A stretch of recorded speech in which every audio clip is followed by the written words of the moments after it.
पहला प्रश्न, आपको मैं क्या कहूं? प्रभु कहूं, विभु कहूं या शंभु कहूं? यह भी इसलिए कि सतत मैं आपके चरणों में नमूं, बस वहां ही मैं त्रिकाल तक नमूं। अब तो मेरी प्रार्थना सुने।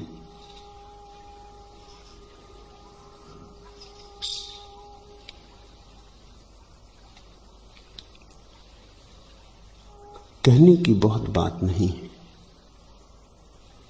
क्या तुम मुझे कहते हो अप्रासंगिक है। मेरे निकट क्या तुम स्वयं को समझ लेते हो, वही महत्वपूर्ण है। तुम मुझे अच्छे अच्छे नाम दो, उससे कुछ लाभ ना होगा। तुम स्वयं को पहचानो, उससे ही कुछ होने वाला है। मेरी स्तुति से नहीं, कुछ आत्मस्मरण से कुछ होगा। स्तुति में समय खराब मत करो। कितनी तो तुम स्तुति कर चुके, कितने द्वारों पर, कितने मंदिर मस्जिदों में तुमने प्रार्थना नहीं की, नमाज नहीं पढ़ी, झुके नहीं। क्या पाया? हाथ खाली के खाली। अब भीतर झुको। अब जो तुम्हारे भीतर सोया है उसे जगाओ। अब असली मंदिर में प्रवेश करो। मुझे क्या कहो, इसकी क्या चिंता करनी? कुछ भी कह लो, बिना नाम के भी चल जाएगा। अपनी तलाश करो। मैं कौन हूं इसकी फिक्र नहीं, तुम कौन हो। अगर तुम स्वयं को जानो तो ही मुझे जान सकोगे। तुम्हारे उस आत्मबोध में ही मुझसे तुम्हारा सेतु बनेगा। लेकिन अक्सर आदमी की नजरें दूसरे पर जाती। प्रेम भी तुमने किसी से किया, प्रार्थना भी किसी से करते हो, कब अपने पर लौटोगे? ये बुद्ध के सारे वचन जिन पर हम चर्चा कर रहे हैं, तुम्हें स्वयं पर लौटा देने की चेष्टा है। नहीं तो अक्सर ऐसा हुआ है कि खोजने वाला पहले तो खुद के कारण भटका, फिर जिनके सहारे पकड़ लिए उनके कारण भटका।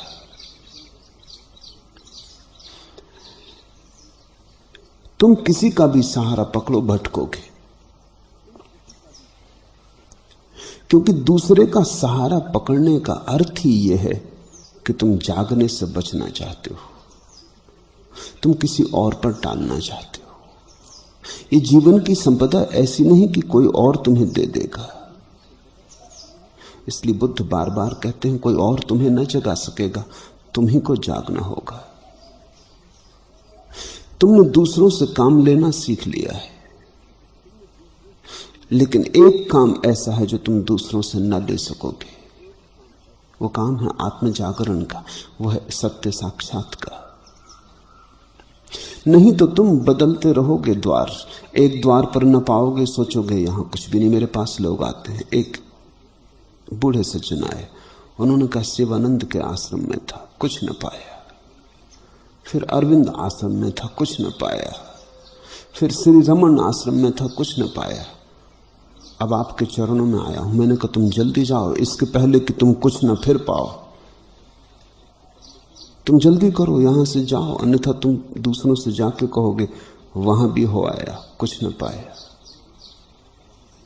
तुम तो कुछ इस ढंग से बात कर रहे हो जैसे कुछ शिवानंद का कसूर है कि तुमने कुछ न पाया, कि जैसे अरविंद का कोई कसूर है कि तुमने कुछ न पाया। तुम चाहते क्या थे? कोई तुम्हें दे दे उठा के सत्य। सत्य कोई वस्तु है? कोई तुम्हें दे दे सत्य कुछ बाहर है? कि रमन आश्रम हो आया, कुछ न पाया। तुम कह क्या रहे हो? तुम कह रहे हो कि ये सब जगह व्यर्थ है, ढकोसला है। अपनी तरफ देखो, इतनी जगह हो आए, इतने घाट घूमे और प्यासे के प्यासे रह गए। अपनी तरफ देखो, तुमने शायद पीने का ढंग ही न जाना। सरोवर के पास पहुंच जाने से थोड़ी प्यास बुझती है। कहावत है, घोड़े को नदी ले जाया जा सकता है, पानी थोड़ी पिलाया जा सकता। नदी दिखाई जा सकती, प्यास होगी तो पी लेगा, नहीं होगी प्यास तो लौट आएगा। इसलिए जो लोग घोड़ा रखते हैं उनके नौकर जानते हैं भाषा ये घोड़े को जाओ पानी दिखा लाओ। पिलाने की कोई नहीं कहता, कौन पिलाएगा पानी, दिखा लाओ। प्यास होगी तो घोड़ा पी लेगा।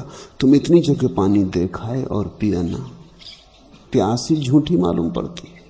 और या फिर तुम गलत तलाश में निकले थे, तुम सोचते थे किसी और की जिम्मेवारी है। मेरे पास साफ कर लो बात, मेरी कोई जिम्मेवारी नहीं है, तुम्हें पाना होगा।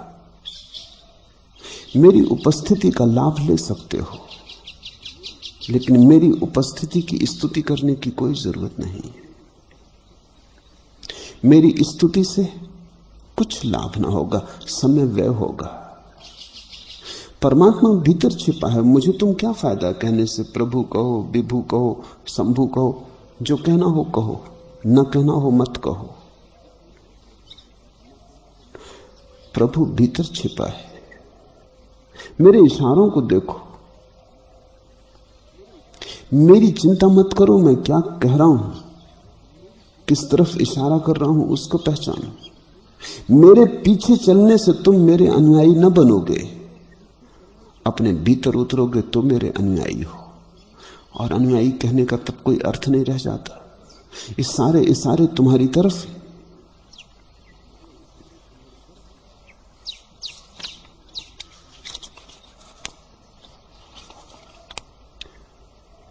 कहीं ऐसा ना हो कि किसी दिन तुम्हें रोना पड़े, कहना पड़े, पाए तलब भी तेज था, मंजिल भी थी करीब, लेकिन निजात ना पा सके रहनुमा से हम।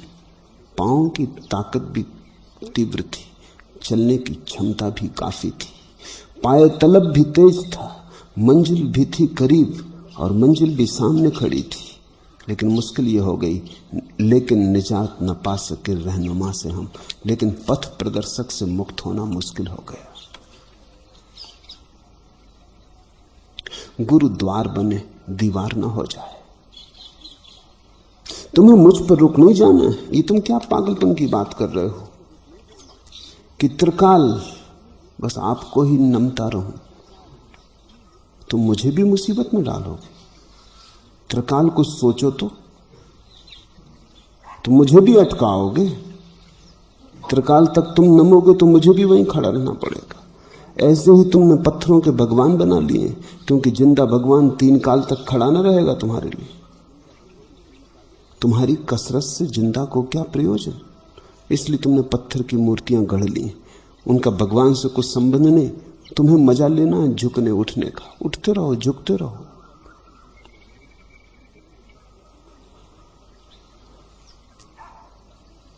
ये त्रिकाल की बात ही क्यों उठती है? ऐसा लगता है इस क्षण झुक नहीं पा रहे, तो फिर 3 काल भी काफी ना होंगे, क्योंकि झुकने का संबंध समय से नहीं, झुकने का संबंध प्रतीति से है। झुकने का संबंध समय की लंबाई से नहीं, समय की गहराई से। एक क्षण में हो सकता है, एक पल में हो सकता है, 2 पलों के बीच में जो थोड़ी सी जगह होती है उसमें हो सकता है। झुकना तो भाव है। 3 काल तुम सोचते हो कि तुम बड़ी ऊंची बात कह रहे हो। तुम ये कह रहे हो कि इस क्षण में तो नहीं हो रहा है, अगले क्षण का भी भरोसा नहीं है, आज तो हो ही नहीं रहा, कल भी होगा इसका पक्का नहीं। 3 काल का समय चाहिए, तब शायद झुकना हो। अभी झुक लो।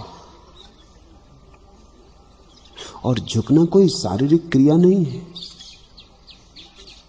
झुकना भीतर की अंतस दशा है। और झुकना किसी के प्रति नहीं होता, जो किसी के प्रति है वो असली झुकना नहीं है। झुकना तो तुम्हारी समझ है, किसी के प्रति नहीं। क्योंकि अगर किसी के प्रति झुके तो तुम कारण से झुकोगे, कारण से झुके तो तुम झुके ही नहीं। समझने की कोशिश करो। किसी के पास बहुत धन था, तुम झुके। इससे सिर्फ इतना ही पता चलता है कि तुम्हारी आकांक्षा बहुत धन पाने की थी, जो तुम पूरी न कर पाए, इस आदमी ने पूरी कर ली। झुकते हो तुम अपनी आकांक्षा की पूर्ति की संभावना के लिए झुकते हो। जो तुम न हो सके ये हो गया, झुकते हो। चाहते तुम भी ऐसे होना चाहते थे।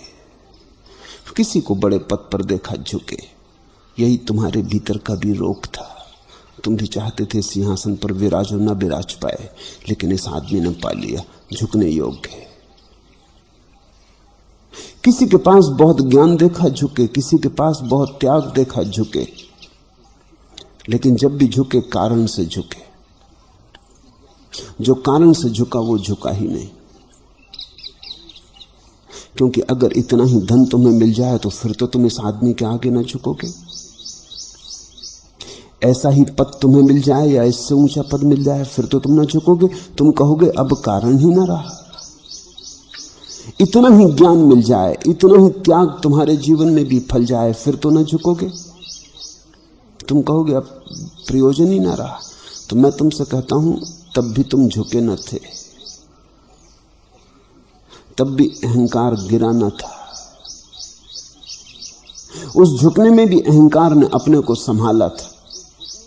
उस झुकने में भी अहंकार ने आभूषण बनाए थे। अकारण झुको। तब सवाल नहीं कि मेरे प्रति झुको। राह चलते अजनबी के प्रति भी झुके हो, वृक्षों के प्रति भी झुके हो, पत्थरों के प्रति भी झुके हो, जिनके पास देने को कुछ भी नहीं, होने को कुछ भी नहीं। न धन है, न पद है, न प्रतिष्ठा है, न ज्ञान है, न त्याग है, न बुद्धत्व है, कुछ भी नहीं है। लेकिन अब तुम झुके हो क्योंकि तुम्हें झुकने का मजा आ गया। अब तुम कारण से नहीं झुके हो, अब तुम रस से झुके हो। अब झुकना ही साध्य हो गया, साधन न रहा। अब कोई ऐसी घड़ी ना आएगी जब तुम्हें न झुका हुआ पाया जा सके।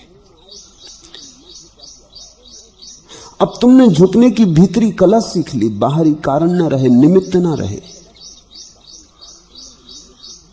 इसलिए झुकने को किसी के प्रति मत बनाओ।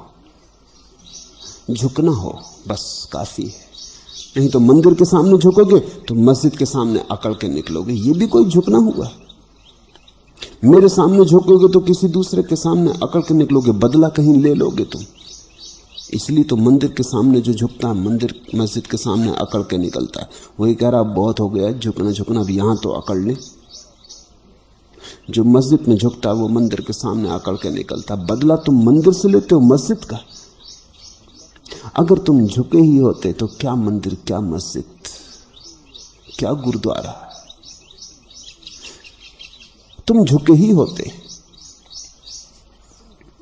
दुआ के वास्ते अब अर्ज हाथ उठते नहीं अपने। तबीयत महब ए तस्लीम और रजा मालूम होती। अर्ज की बड़ी प्रसिद्ध पंक्तियां हैं। अब प्रार्थना के लिए तक हाथ नहीं उठते। उपासना में ऐसी मग्नता छा गई है, याद ही नहीं रहता हाथ उठाने की बात। झुकने की याद नहीं रहती, ऐसे झुके हो। उपासना में ऐसे मग्न हो। दुआ के वास्ते अब अर्ज हाथ उठते नहीं अपने। तबीयत महव ए तस्लीम और रजा मालूम होती। तबीयत ऐसी डूब गई है उपासना में, प्रार्थना में। किसे याद? कब हाथ उठाना, कब फूल चढ़ाना, कब कुमकुम लगाना, किसे याद? झुके तो झुके। झुकने की बात बाहर की नहीं है, भीतर की है, अंतर्भाव की है। तुम पूछते हो 3 काल तक झुका रहूं, तुम तो मुसीबत में पड़ोगे, मुझे भी डाल दोगे। तुम्हें झुकना हो झुको, मुझे तो बख्शो।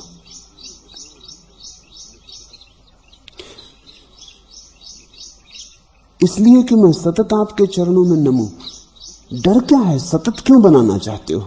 ये क्षण काफी नहीं? इस क्षण का निपटारा इसमें कर लो। आने वाला क्षण आने वाले क्षण की फिक्र कर लेगा। तुम कल का हिसाब क्यों रखते हो? तुम्हारा आज जरूर दीन दरिद्र होगा। कल की बात ही तब उठती जब तुम आज प्रसन्न नहीं हो। इसे खोजो, तलाशो। जब कोई प्रसन्न होता है, सुख से भरा होता है, कल की बात ही नहीं उठाता। न बीते कल की उठाता है, न आने वाले कल की उठाता है। दोनों गए, दोनों गिरे उसकी नजर से। आज इतना भरा पूरा है, ऐसे कमल खिले हैं प्राणों में, ऐसा नाच उठा है, ऐसी नृत्य की घड़ी आई। कौन फिक्र करता है कल थे भी कि नहीं, कल होंगे कि भी नहीं? आज होना इतना गहन है, इतना परिपूर्ण है, इतना तृप्तिदायी है, ऐसा गहन परितोष छा रहा है। कौन फिक्र करता है? दुख में याद आती बीते कल की, आने वाले कल की, बीते कल की, क्योंकि लगता है बहुत सुख थे कल जो आज ना रहे। आने वाले कल की आशा बंधाते हो अपने को कि कोई फिक्र नहीं, आज नहीं कल हो जाएगा। ये सब दुख के सोचने के ढंग है। अपने भीतर ही खोजो। सुख के क्षण में समय खो जाता है, दुख के क्षण में समय घना हो जाता है। सतत किस लिए पूछते हो? ये क्षण पर्याप्त नहीं? आज का मिलना काफी नहीं? आज तुम मेरे पास हो, इससे तृप्ति नहीं? इससे पूरा मन नहीं भरता? तो फिर तुम कहीं चूक रहे हो मुझसे, क्योंकि मैं तो पूरा पूरा उपलब्ध हूं यहीं। मेरी तरफ से जरा भी कंजूसी नहीं। तुम ही अपने पात्र को बचा रहे हो। मैं तो बरस रहा हूं, तुम अपना पात्र उल्टा रखे बैठे हो और कहते हो सतत बरसते रहना। सतत भी क्या होगा जो इस क्षण में नहीं होगा, वो आने वाले क्षण में कैसे होगा? जो आज नहीं होगा वो कल कैसे होगा? जैसे तुम आज चूके हो वैसे ही तुम कल चूकोगे। चूकना तुम्हारी आदत हो गई। तुम बुद्धों से चूके, महावीरों से चूके, कृष्णों से चूके, तुम चूकते ही रहे हो। तुम कोई नए नहीं हो, तुम कुछ मुझे सुन रहे हो ऐसा नहीं। ऐसे ही तुम बुद्ध के पास भी बैठे रहे हो, ऐसे ही सोए सोए, ऐसे ही उल्टा पात्र रखे, ऐसे ही तुमने महावीर के पास भी समय गुजारा। ऐसे तुम जन्मों जन्मों से यात्रा कर रहे हो। अभी भी तुम कहते हो सतत। मन भरा नहीं? इतने भटकने के बाद और भटकने का मन है? इसी क्षण को पूरा हो जाने दो। इसी क्षण की बात करो, क्षण से बाहर मत जाओ। क्षण के बाहर गए, उलझन खड़ी हुई। इसी क्षण को सुलझा लो, फिर इसी सुलझाव से और सुलझाव भी निकलते आएंगे। अब तो सुनो प्रार्थना मेरी। प्रार्थना किसी को सुनाने के लिए थोड़ी है। किसी को सुनाने गए तो झूठ हो जाएगी। कठिन होगा तुम्हें सोच के कि मैं क्या कह रहा हूं। प्रार्थना किसी को सुनाने के लिए नहीं है, ये तो अत्यंत एकांत में गुनगुनाने के लिए है। इसलिए तो बुद्ध ने परमात्मा भी छीन लिया, नहीं तो तुम किसी न किसी को सुनाते ही रहोगे। और जब तुम सुनाने चलते हो तब अतिशयोक्ति हो ही जाती। जब तुम किसी को बताने चलते हो तो जो नहीं होता वो भी बता देते हो, बढ़ा चढ़ा के बता देते हो। आदमी का स्वभाव ऐसा है, चिंदी का सांप हो जाता है।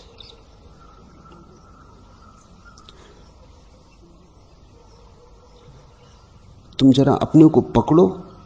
जब तुम लोगों को कुछ सुनाने लगते हो तो कितना बढ़ा रहे हो, कितना जोड़ रहे हो, कितना मिर्च मसाला डाल दिया।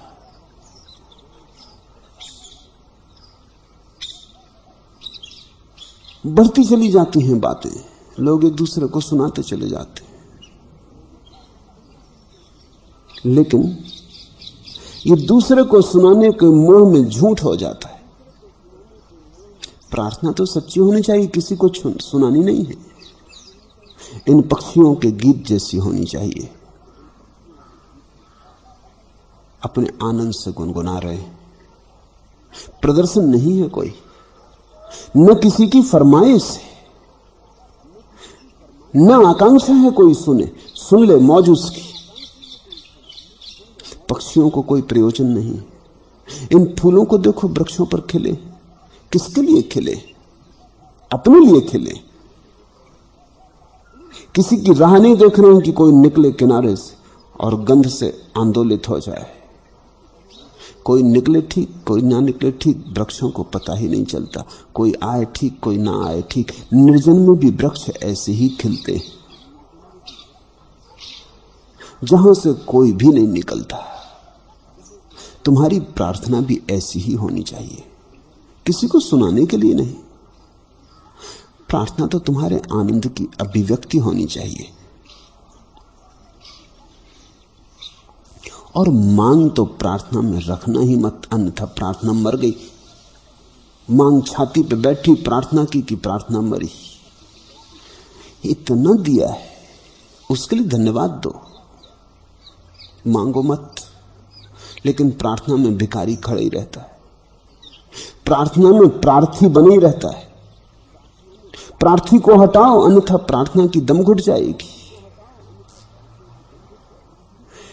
प्रार्थना दो ढंग से हो सकती है, अहोभाव की, धन्यवाद की,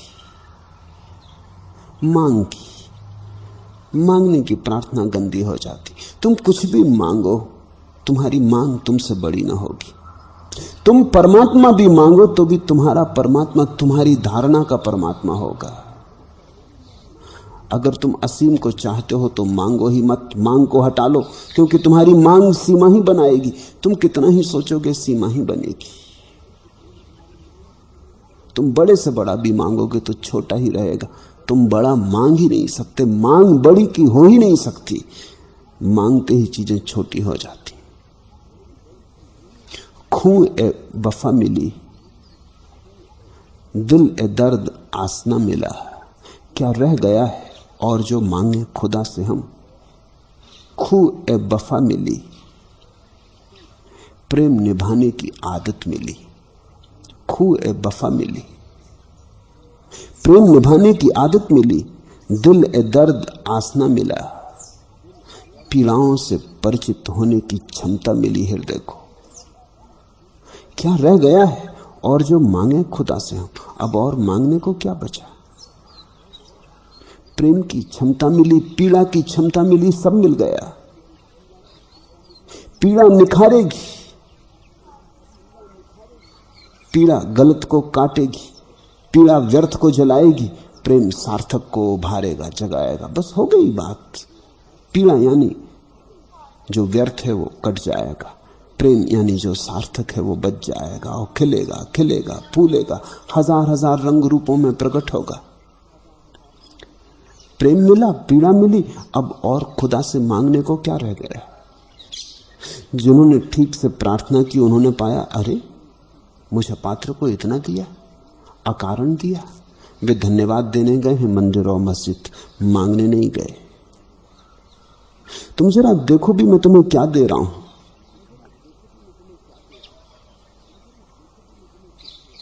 तुम जरा अपने को जगा के फिर से सोचो, तुम्हारे पात्र में क्या उंडेला है, जरा गौर तो करो। अमृत तुम्हें दे रहा हूं, तुम्हारे मांगे नहीं दे रहा हूं। तुम्हारी मांग के कारण तुम्हें न मिल रहा हो, यह हो सकता है। तुम्हारी मांग पात्र को गंदा कर रही हो और पात्र में पड़ा अमृत भी जहर हो जाता हो, यह हो सकता है। तुम जरा मांझ डालो अपने पात्र को, मांग को हटा दो कि मांझ लिया पात्र, मांगो मत। मिला ही हुआ है।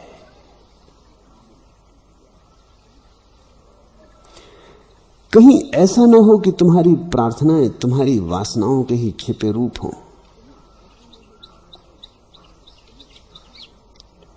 कहीं ऐसा ना हो कि तुमने प्रार्थनाओं के सुंदर सुंदर शब्दों में कुरूप वासनाओं को ढांक लिया हो, छिपा लिया हो। आदमी बड़ा बेईमान है, और आदमी बड़ा आत्मवंचक है।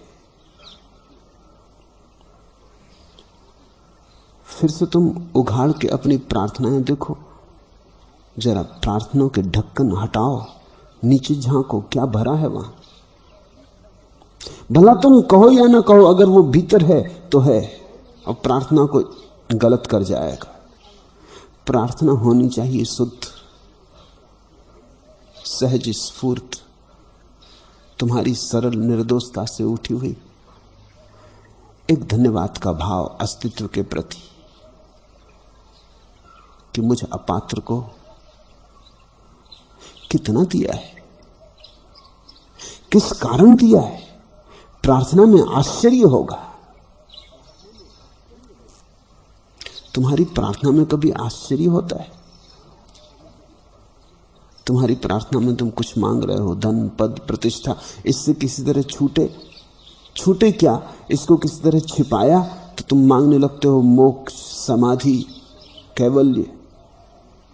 मगर मांग जारी रहती। जहां तक मांग है वहां तक संसार है। जहां तुम्हारी मांग गिरती है वहीं निर्वाण है, वहीं मोक्ष है। बुद्ध ने हटा लिया परमात्मा को।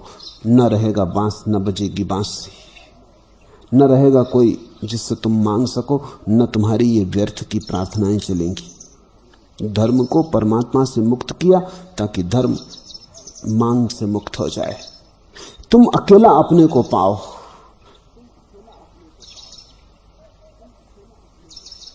एक फरेब ए आरजू साबित हुआ जिसको जौ के बंदगी समझा था मैं।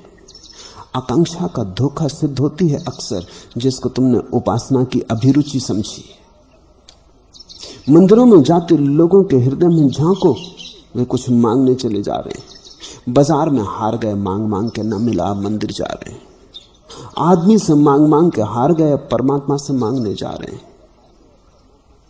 लेकिन मांगने जा रहे हैं, अभी मांग से नहीं छूटे। और जब तक तुम मांग से न छूटे तब तक तुम्हें मंदिर की राह न मिलेगी। तब तक तुम कहीं भी जाओ, सब जगह तुम्हारा बाजार तुम्हारे साथ जाएगा। तुम्हारी मांग में ही तुम्हारा बाजार है। और तुम बाजार में भी मांग छोड़ दो, अचानक तुम पाओगे मंदिर वहीं आ गया, तुम जहां हो वहीं प्रकट हो गया।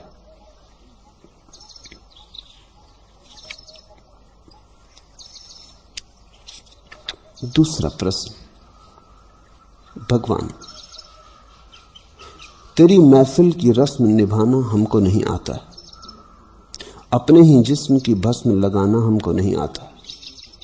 मरने का तौर सिखाने वाले ए रजनीश सुन, मरने से पहले मर जाना हमको नहीं आता, तो सिखा लेंगे।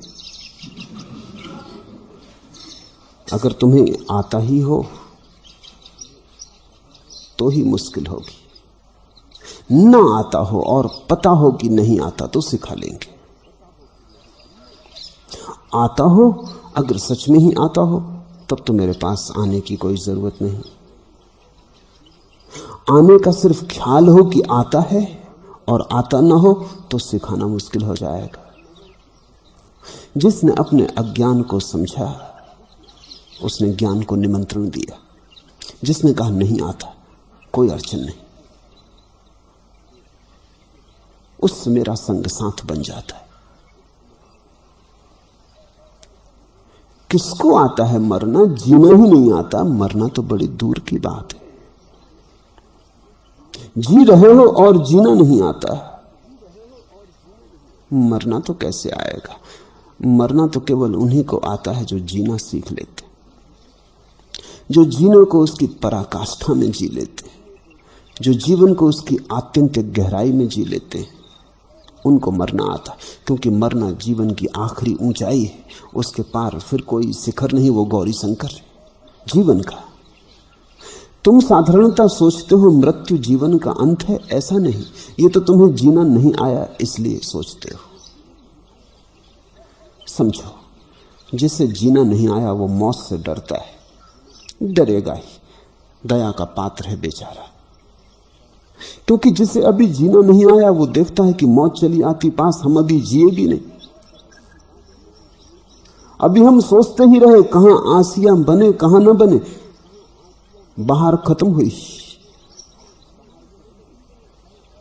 घबराहट आती, डर लगता है कि तो अभी पैर जमे भी न थे, अभी जी भर के पी भी न पाए थे कि ये तो मधुपात्र के टूटने का छूटने का वक्त आ गया। अभी ओंठ से लगा ही पाए थे कि किसी ने झटक लिया। मौत दुश्मन मालूम होती। क्यों? क्योंकि मौत समय को छीन लेती और जीने के लिए समय की जरूरत थी। अभी तो जी ना पाए थे, अभी कल की जरूरत थी। आज तो तुम जीते नहीं, कल जीते हो। मौत कल को समाप्त कर देती। मौत कहती बस खत्म हुआ मामला, आज बस आज, अब कल नहीं, अब और कल नहीं। मौत भविष्य को छीन लेती और तो कुछ नहीं छीनती। तुम जरा सोचो, जीवन को नहीं छीनती मौत। जीवन तो जिया जा चुका, अब क्या मौत छीनेगी? जीवन तो अतीत हुआ। जीवन को तो छीन ही नहीं सकती जो अतीत हो गया, और जो वर्तमान है उसको तो मौत छीनेगी कैसे? वो तो आ ही गया,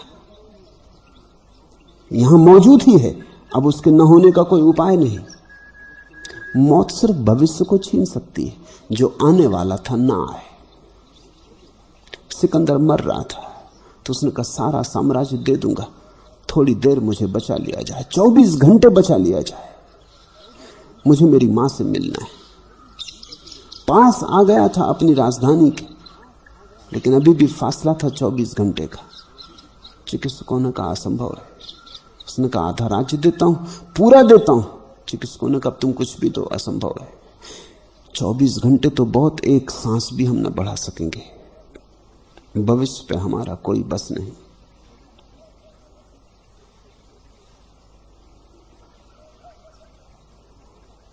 सिकंदर रोने लगा और उसने कहा अगर मुझे पता होता पहले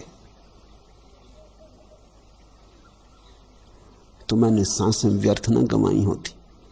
अगर एक सांस नहीं मिल सकती मेरे पूरे साम्राज्य से, और इसी साम्राज्य के लिए सब सांसें मैंने गंवा दी, काश मुझे पहला पता होता। लेकिन सिकंदर गलत कह रहा है, नहीं पता हो ऐसा नहीं। सारे शास्त्र यही दोहरा रहे हैं, एक धुन से यही दोहरा रहे हैं, सारे सद्गुरु यही दोहरा रहे हैं, एक स्वर से यही दोहरा रहे हैं। सिकंदर ने ना सुना हो ऐसा नहीं। सिकंदर को सत्संग की बड़ी रुझान थी। भारत भी आया तो सन्यासियों से मिला था। यूनान में भी अरस्तु का शिष्य था, सुकरात के शिष्य का शिष्य था।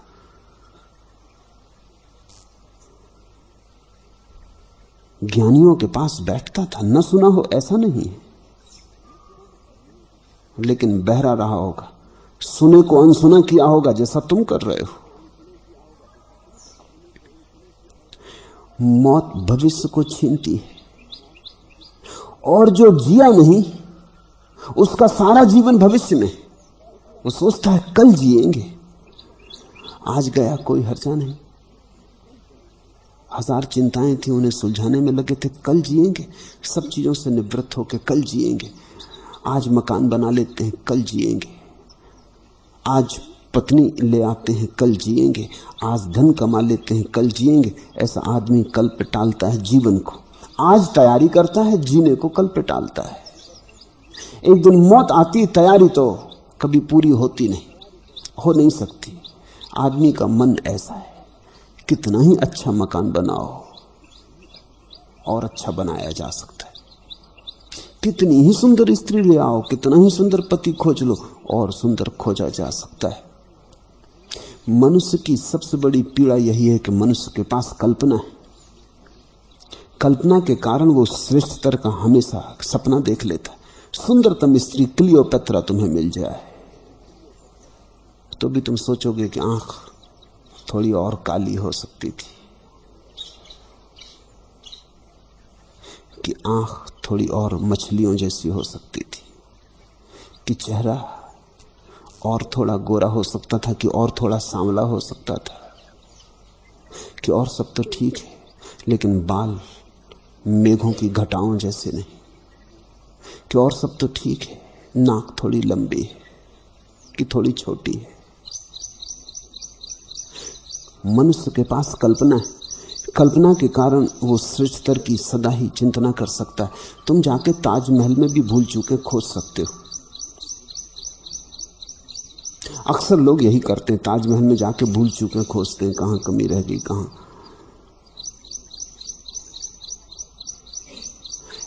ऐसा तो आदमी खोजना मुश्किल है जिसके पास कल्पना ना हो। कल्पना ही तो सताती है, परेशान करती है। कल्पना कहती है और थोड़ा सुधार लो फिर भोग लेना, और थोड़ा सुधार लो फिर भोग लेना। 10,000 हैं, 10 लाख हो जाने दो फिर भोग लेना। 10,000 तो जल्दी चुक जाएंगे, 10 लाख कर लो। जब तक 10 लाख हो पाते हैं कल्पना 4 डिग आगे बढ़ जाती, वो करोड़ों की बात करने लगती। कल्पना तुम्हारे साथ ठहरती नहीं, कल्पना सदा उड़ी उड़ी है, तुमसे सदा आगे है। इसलिए कल्पना तुम्हें कभी इस हालत में नहीं आने देती कि तुम कह सको अब तैयार हूं भोग लूं। इसके पहले की कल्पना थके मौत आ जाती, कल्पना कभी थकती ही नहीं। जैसे मौत और कल्पना में होड़ लगी है। मौत अभी तक कल्पना को थका नहीं पाई। जिसकी कल्पना को मौत ने थका दिया वही बुद्ध हो गया। जिसने जान लिया कि कल्पना से तो कभी भी पूर्ति होने वाली नहीं है, ये तो बढ़ती ही जाएगी, बढ़ती ही जाएगी। ये तो अमर बेल है, बिना जड़ों के फैलती चली जाती, फैलती चली जाती, वृक्षों का रस सोख लेती, खुद कुछ भी नहीं देती, चूस लेती पूरे जीवन को। अमर बेल है, बड़ा प्यारा नाम दिया है, बड़ी खतरनाक बेल को अमर बेल कहा। अमर बेल ठीक ही कहा, क्योंकि मरती नहीं। वृक्ष मर जाते हैं, बेल नहीं मरती। एक वृक्ष मरता तब तक वो दूसरे वृक्ष पे सरक जाती, वृक्षों से वृक्षों पे यात्रा करती रहती, कभी मरती नहीं। उसके पास मरने का कोई कारण नहीं, क्योंकि जड़ें नहीं। जड़ हो तो कोई चीज मरती, जड़ सूख जाए तो मर जाए। उसके पास जड़ नहीं, बिना जड़ के हवा में चलती, शोषण से जीती। शोषण करने को ये वृक्ष नहीं होगा, दूसरा वृक्ष होगा।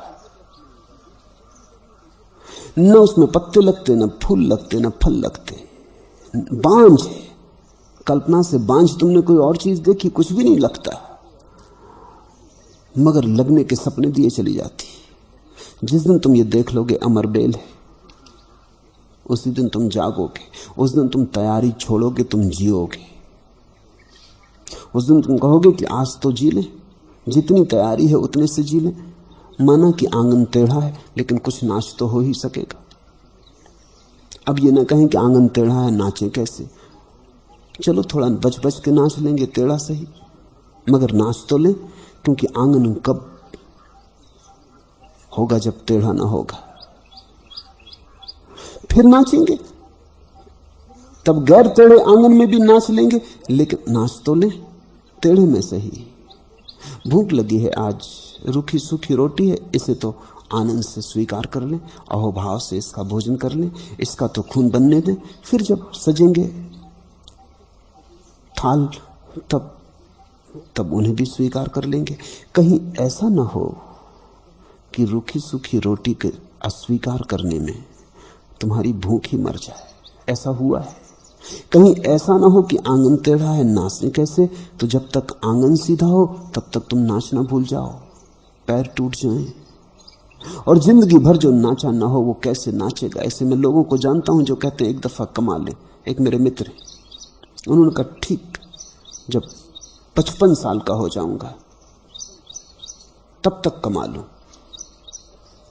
फिर शांति से जीऊंगा। तुम्हारी मौज, मैंने कहा। फिर वो 55 की भी हो गए, काम धंधा भी छोड़ दिया, मगर बड़े अशांत हो गए। कहने लगे मुझे आके कि तो बड़ी उल्टी हो गई बात, मैं तो सोचता था शांति से जीऊंगा। मैंने कहा 55 साल का अशांति का अभ्यास, अब उससे छुटकारा कैसे पाओगे? आपाधापी, दौड़ धूप, धन दुकान बाजार, होटल चलाते थे, बड़ी होटल थी। अब होटल का उपद्रव, दिन रात यात्रियों का आना जाना। ठेठ बाजार में बैठे थे, अचानक 55 साल के हुए, निर्णय के अनुसार छोड़ दिया, हिम्मत के आदमी है, लेकिन साल भर बाद वापस होटल में लौट जाना पड़ा। कहने लगे मन नहीं लगता घर पर, होटल की याद आती। और फिर यह भी कि घर में बैठ के कोई शांति भी नहीं मिलती, और अशांत हो गया। पत्नी से झंझट नहीं होती थी, झंझट होने लगी। झंझट होटल में हो जाती थी, घर निपट के आते थे, अब घर ही बैठे। झंझट की पुरानी आदत है। पत्नी ने मुझे कहा ये इस तरह व्यवहार करते हैं जैसे नौकर चाकरों से, वही उनकी आदत है। जिंदगी भर होटल में नौकर चाकरों के साथ जो व्यवहार किया वही वो घर में करते हैं। पहले पत्नी को भी पता न चला था, थके मांदे आते थे, अब वो घर में बैठे हैं ताजे। पुराना उपद्रव सिर को घुमाता है, शांत न रह सके। पत्नी ने मुझे भी कहा कि आप इन्हें समझाओ कि किसी तरह ये वापस होटल जाएं। इनके पास बैठने में डर लगता है, कुछ भी बात करते हैं तो झंझट निकाल लेते हैं। वापस लौट गए। तुम जिंदगी भर तैयारी करोगे, तैयारी में तुम जिंदगी खो रहे हो। तैयारी चलने दो, तैयारी रोकने को मैं नहीं कहता, लेकिन जिंदगी के भोग को मत रोको, तैयारी के लिए मत रोको, साथ साथ चलने दो, ताकि अगर कभी तैयारी पूरी हो जाए तो तुम भोग सको। न तैयारी पूरी हो तो मौत आए तो तुम मौत के सामने हाथ जोड़ के खड़ा ना होना पड़े, तुम कह सको कि भोग लिया है, कुछ तैयारी के लिए रुका न था, तैयार हो, ले चलो। जीवन को जीना तो पहली बात है। जिसने वो कला सीखी वो मौत से नहीं डरता, और जिसने जीवन को ठीक से जिया वो अचानक पाता है कि जब भी जीवन में सौंदर्य का, सत्य का, आनंद का, शांति का शिखर आता है तो एक तरह की मौत घटती। हर गहरा अनुभव मौत का अनुभव है। अगर तुमने किसी को प्रेम किया और गहरा प्रेम किया तो तुम प्रेम की आखिरी गहराई में पाओगे एक तरह की मौत। तुम जो थे मर गए, नया हो आया, नया जन्म हो गई। हर प्रेम नया जन्म है। तुमने अगर ध्यान लगाया, ध्यान की गहराई पाई, हर ध्यान नया जन्म। ध्यान के बाद तुम पाओगे जो गया था ध्यान में वो लौटा नहीं, ये तो कोई और आ रहा है, ये तो अपरिचित, इससे तो कोई पहचान नहीं, ये तो अजनबी, मगर बड़ा नया और बड़ा ताजा और बड़ा कुंवारा। गई धूल, हट गया पुराना उपद्रव, अतीत का जाल, कूड़ा करकट सब बह गया। अगर तुमने चित्र बनाया और डूबे चित्र के बनाने में तो भी यही होगा। इसलिए कवि, चित्रकार, मूर्तिकार रोज रोज नए हो जाते, दुकानदार पुराना पड़ता जाता है। जो भी सृजनात्मक किसी कर्म में लगे, जिनकी जीवन ऊर्जा सर्जना बन रही है, वो रोज रोज नए होते जाते, क्योंकि रोज रोज मरते।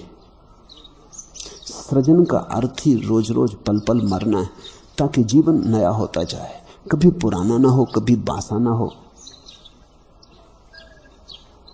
अगर तुमने जीवन को ठीक से जिया तो तुम बहुत बार जीवन के बीच पाओगे मौत घटती, तब मौत अपरिचित नहीं रह जाती, फिर भय क्या। और मौत जब भी घटती तब इतना अपूर्व, अभिनव, अनुपम जीवन दे जाती है। फिर मौत से डरना क्या, फिर तो तुम उल्टे प्रतीक्षा करते हो, तुम राह देखते हो कि कब बड़ी मौत आएगी, कब महामृत्यु आएगी, और कब सब कूड़ा करकट बहा ले जाएगी, सब शैवाल बह जाएगा, नदी पूरी स्वच्छ होगी, अतीत से बिल्कुल जड़मूल से तोड़ देगी। जिसने जीवन को जिया वो मरने की कला भी जीवन के जीने में ही सीख लेता है। कहते हो मरने से पहले मर जाना हमको नहीं आता, आ जाएगा। जरा साहस करे रहो, रुके रहो मेरे पास, आ जाएगा। मगर सूत्र है जीवन को जीना। आखिरी जब मौत आती है तब बहुतों को, जिन्होंने होश से थोड़ी समझपूर्वक मरने की कला जानी, जो थोड़ा सा जागे जागे मरे, वो बहुत पछताते। मौत ने आसरा दिया भी तो कब, जब मुसीबत के दिन गुजार आए, तब उन्हें पता लगता, अरे इस मौत को हमने काश पहले ही थोड़ा बुला लिया होता, इसका थोड़ी आतिथ्य आवभगत की होती,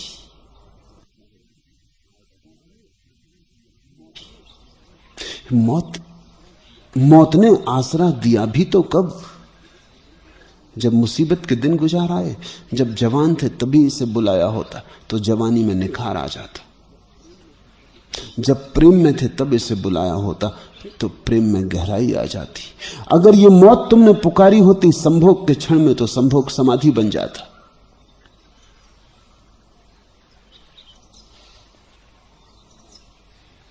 मौत तुम्हें पुनर्जन्म देती, फिर तुम्हें बार बार छोटा बच्चा बनाती। इसलिए ज्ञानियों ने कहा प्रतिपल मरो, टालो मत। मौत को इकट्ठा 70 साल के बाद मत टालो, रोज रोज उपयोग कर लो। मौत उपलब्ध है, तुम भागे हो उससे, बच रहे हो उससे। मौत से भागने के कारण बहुत सी चीजें असंभव हो गई। आदमी ठीक से सो नहीं पाता क्योंकि सोना भी छोटी सी मौत है। तुम देखो पूरब में लोग ज्यादा गहरी नींद सोते हैं बजाय पश्चिम के। कारण पूरब में लोगों को ख्याल है जन्मों के बाद फिर और जन्म है, फिर और जन्म है। लेकिन पश्चिम में ख्याल है बस एक ही जन्म है। मेरी समझ है कि जब तक पश्चिम में पुनर्जन्म की धारणा फैलती नहीं तब तक लोग ठीक से न सो सकेंगे, क्योंकि नींद एक मौत है। मैं एक आदमी को जानता हूं जो बड़ी लंबी बीमारी से पीड़ित थे। बाद में वो सोने से डरने लगे। मैं उन्हें देखने गया था। मैंने पूछा कि ये क्या मामला है, तुम्हारे घर के लोग शिकायत करते हैं कि तुम सोने से डरने लगे। वो कहने लगे कि कहीं सोते सोते मर ना जाऊं, तो मैं जागा रहना चाहता हूं। तुमने देखा किसी को सांप काट ले तो चिकित्सक उसे सोने नहीं देते, जगाए रखते, चलाते, क्योंकि अगर वो सो जाए तो फिर शायद वापस न जग सके। जहर और नींद का मेल हो जाए तो शायद जग ना सके, मौत घट जाए। उसे चलाते, उसे जगाए रखते, उसे हिलाते डुलाते। अगर 24 घंटे वो जागा रहे तो जहर उसके शरीर से बाहर हो जाएगा, फिर कोई खतरा नहीं। जहर भीतर हो और नींद आ जाए तो नींद मौत बन जाए।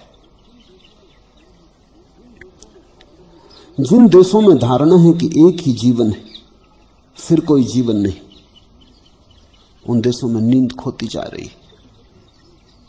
कभी कभी इन चीजों पर सोचा करो, ध्यान किया करो। जिन देशों में यह धारणा है कि एक ही जीवन है वहां से प्रेम समाप्त हो गया, क्योंकि प्रेम में भी मौत घटती। इसलिए पश्चिम में प्रेम समाप्त हो गया, विवाह बर्बाद हो गया, घर उजड़ गया। प्रेम के लिए मरने की हिम्मत चाहिए, प्रेम में मरने की हिम्मत चाहिए। जिनका एक ही जीवन है इतनी हिम्मत नहीं जुटा पाते, घबरा गए। पश्चिम से ध्यान खो गया, समाधि के सूत्र खो गए।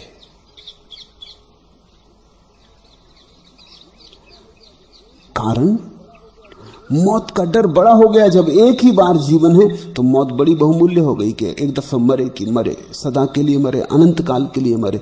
पूरब में ऐसी घबराहट नहीं। लोग कहते कोई हर्जा नहीं, अभी मरे फिर पैदा हो जाएंगे, होते रहे हैं, होते रहेंगे, आते रहे आते रहेंगे। ये तो जीवन चक्र है, घूमता रहता। ये धारणा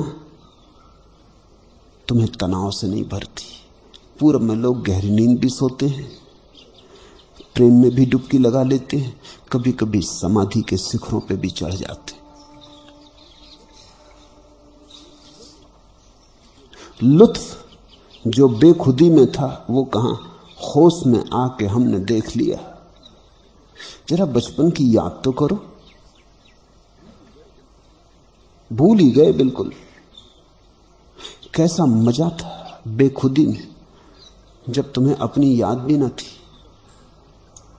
जब अहंकार जगा न था, जब यह भी पता न था कि क्या जीवन है और क्या मौत है, जब हीरे और कंकड़ पत्थरों में कोई फर्क न था, जब तितलियों के पीछे दौड़ जाते थे, जब कंकड़ पत्थर रंगीन घर भर लाते थे, जब ओस की बूंदों में मोती दिखाई पड़ते थे, और जब हर चीज चमत्कृत करती थी, और हर चीज आश्चर्य से भर जाती थी। जरा याद तो करो, अगर मरने की कला तुम सीख लो, तुम रोज सुबह पाओगे कि फिर तुम बच्चे हुए, फिर तितलियों ने पुकारा, फिर ओस ने आवाज दी, फिर चारों तरफ मोती बिखरे, फिर चांद तारे रहस्यपूर्ण हो गए। क्या अर्थ होता है बचपन का? बचपन का अर्थ होता है अबोध, जिसे अभी अहम बोध नहीं हुआ। जिसने रोज रोज मरने की कला सीख ली, उसने रोज रोज बचपन को पाने का रस पा लिया, द्वार पा लिया। लुत्फ जो बेखुदी में था वो कहां? होश में आके हमने देख लिया। पूछते हो मरने से पहले हमसे मरा न जाएगा? मर के मरे तो कौन सी कला होगी? मर के तो सभी मर जाते हैं, कुत्ते बिल्ली भी मर जाते हैं, आदमी भी मर जाते हैं। मर के ही मरे, जब मौत न मारा तब मरे, तब तुम्हारी क्या कुशलता होगी? तब तुम्हारा क्या मूल्य होगा? अति महाबली वह भीम सुना जाता, जिसमें था 60,000 हाथियों का बल मूर्तिमान। वह लकड़ी एक न निज छाती से उठा सका, जब हुआ चिता पर उसके बल का इम्तिहान। आखिरी परीक्षा तो वहां होगी ही। लकड़ी की चिता पर जब चढ़ोगे, आग में जब उतरोगे, फिर क्या करोगे? फिर तो बच ना सकोगे। फिर तो बड़ी बिना इच्छा के मरना होगा, बड़ी जबरदस्ती होगी। उसी जबरदस्ती के कारण तो मौत भयानक मालूम होने लगती, और जब मौत भयानक हो जाती तो सब चीजें भयानक हो जाती। तब जिंदगी भी भयानक हो जाती, क्योंकि जिस जिंदगी से अंततः मौत आती है वो जिंदगी कैसे भयानक ना होगी। एक आदमी मेरे पास आया, वो कहने लगा बड़ा डर लगता है मुझे, खासकर अंधेरे में बहुत डर लगता है। रात को जब भाएं भाएं होने लगती तो मुझे बहुत डर लगता है। मैंने कहा भाएं भाएं? साएं साएं सुना है। फिर मैंने सोचा, नहीं, वो आदमी बोला मुझे भाएं भाएं, साएं साएं। मैंने उससे कहा तुझे सुनाई पड़ता है कि भाएं भाएं? उसने कहा भाएं भाएं। तो मैंने कहा जरूर भय और साएं साएं दोनों मिल गए। भय और साएं मिल गया तो भाएं। अगर तुम्हें रात के सन्नाटे में रस आए तो साएं साएं सुनाई पड़ेगी। साएं साएं का अर्थ ही संगीतपूर्ण है। सन्नाटा भी सनसन की आवाज से बना। वो आवाज बाहर की नहीं, वो तुम्हारे भीतर जब सब कोलाहल बंद हो जाता है, तुम्हारे भीतर की। उसको जिन्होंने जाना है उन्होंने उसे ओंकार कहा है। जानने वालों ने साएं साएं को ओंकार कहा है, अनाहत नाद कहा है। वो शून्य की आवाज, शून्य का संगीत है, नीरव स्वर है। लेकिन जो घबरा गए उनको भाएं भाएं मालूम होती। जो ओंकार हो सकता था वो भाएं भाएं हो जाती। तुम्हारी दृष्टि पे सब निर्भर है। अगर तुम मौत से डरे हो तो तुम जिंदगी से भी डरे रहोगे, क्योंकि जिंदगी ही आखिर मौत ले आती। ये जिंदगी की सीढ़ी है जो मौत पे ले जाती। ये जिंदगी का रास्ता ही है जो मरघट पर पहुंचा देता है। तुम कैसे जिंदगी को प्यार कर सकोगे? तुम कैसे जिंदगी को आलिंगन कर सकोगे? तुम कैसे नाच सकोगे जिंदगी के साथ? इसी से तो मौत आनी, यही तो मौत लाने वाली है। नहीं तुम छिटके छिटके रहोगे, तुम बचे बचे रहोगे, तो ऐसे तुम जिंदगी भी गंवाओगे और मौत तो तुम गंवा ही दोगे। जब बेमन से मरना पड़ता है तो मौत भी गंवा दी। बेमन से जिए, बेमन से मरे, सारा अवसर व्यर्थ गया। मैं तुमसे कहता हूं मन भरपूर्वक जियो, और अगर तुम्हें मरना है, मरना तो होगा ही, तो मन पूर्वक मरो। फिर मरने को भी साधना बना लो। फिर मरने को भी ऐसा जबरदस्ती स्वीकार ना करो। रोज रोज उसका भी स्वाद लो कि जब मौत आए तो तुम्हें पारंगत पाए, जब मौत आए तो निष्णात पाए, तुम उठ के खड़े हो जाओ।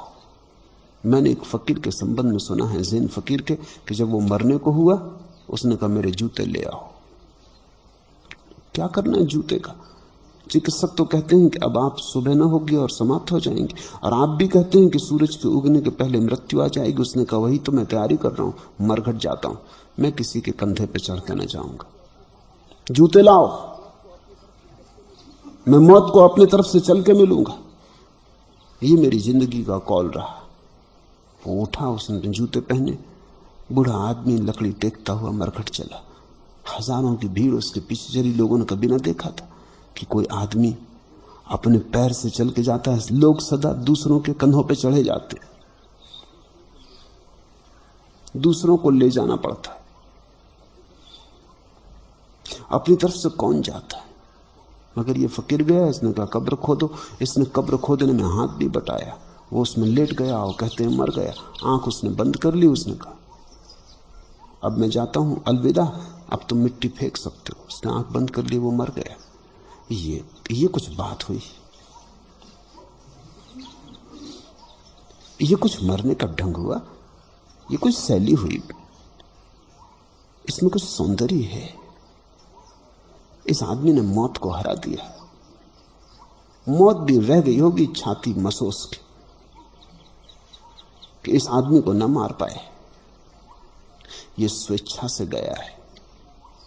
तुम जरा फर्क तो समझो, जबरदस्ती ले जाए जाने में और स्वेच्छा से जाने में। जब तुम जबरदस्ती ले जाए जाते हो, तुम पकड़ रहे हो बिस्तर का कोना और मौत खींचती है। इसलिए तो तुम्हारे मन में कल्पनाएं उठी कि आते हैं यमदूत भैंसों पे सवार होकर, भाएं भाएं।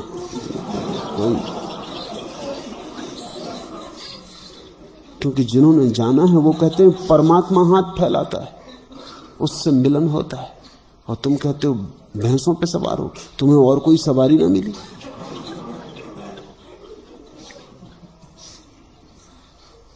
बैठे आ रहे हैं, भैंस पे चढ़े।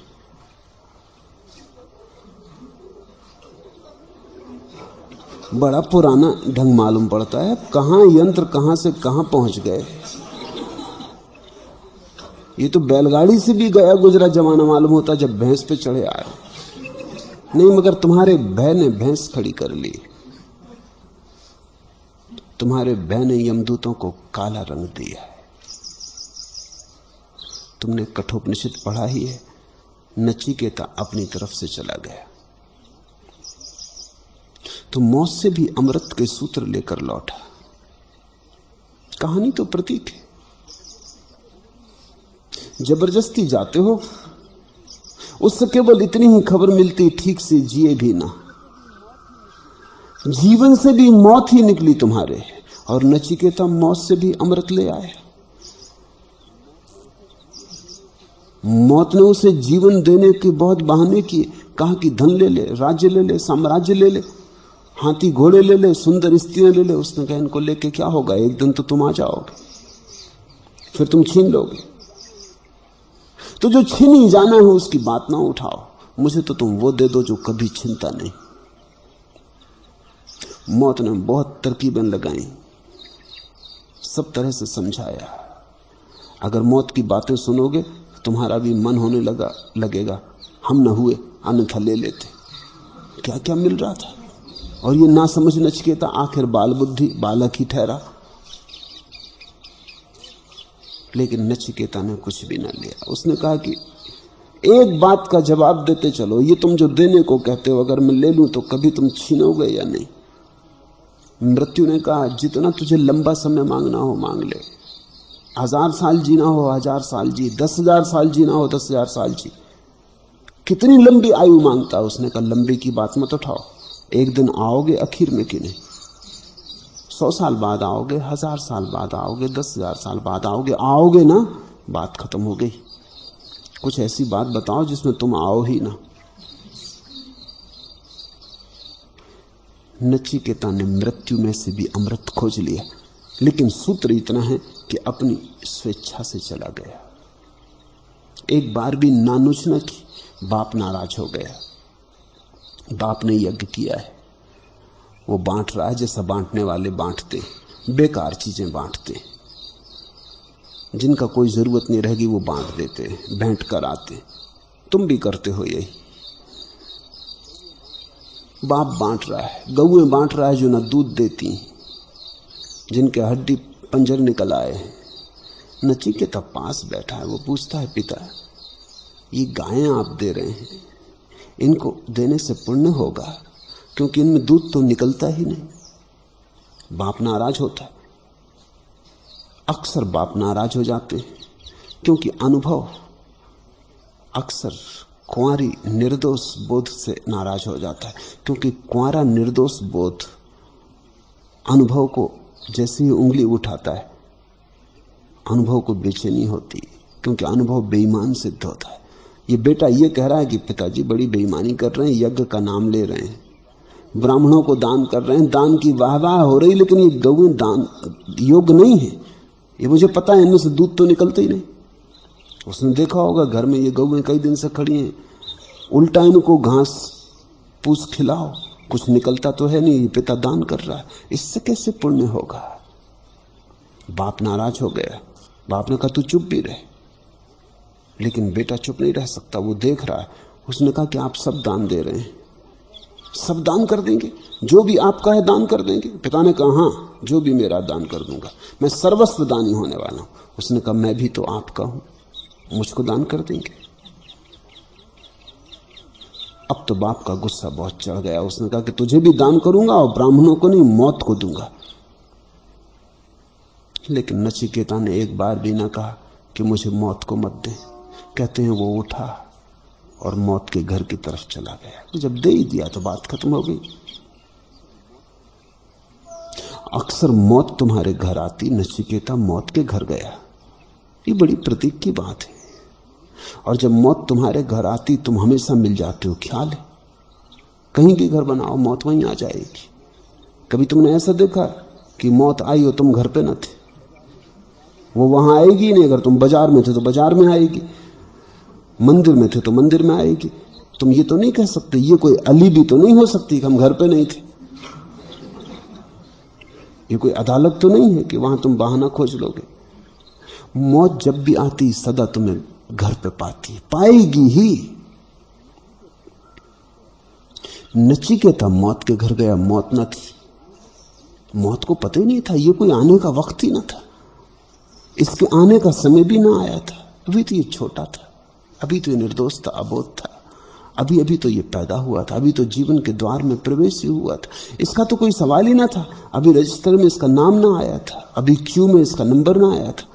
ये असमय पहुंच गया, मौत घर पे ना थी।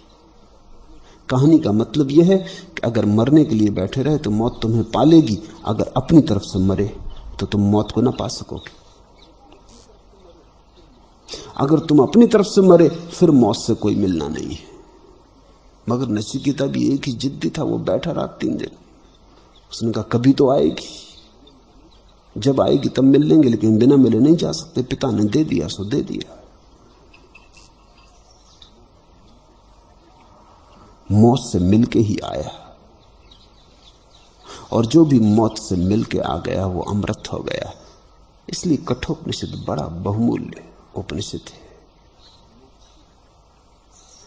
मौत की कला का उपनिषद है।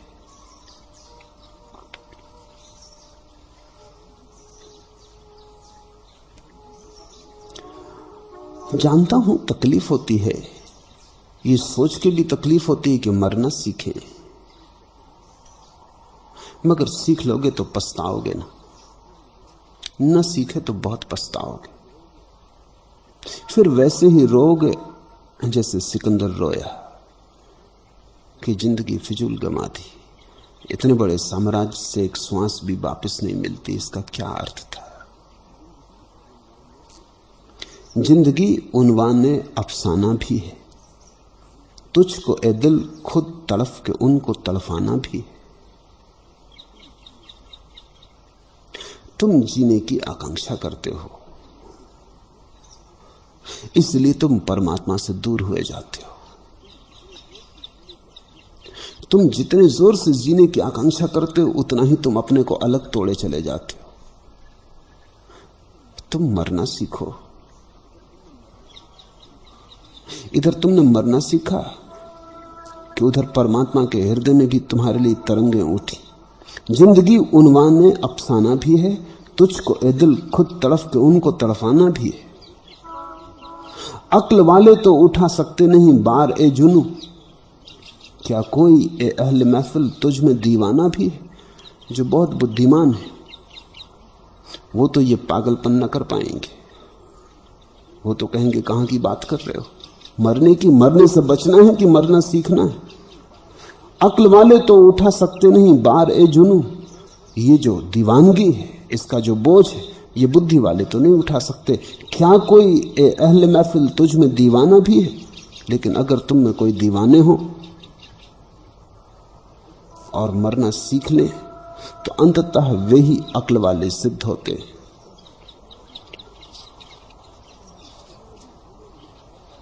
तुम्हारी अर्जुन मैं समझता हूं, तुम्हें अभी जीना नहीं आया और मैं तुम्हें मौत का पाठ सिखाऊं।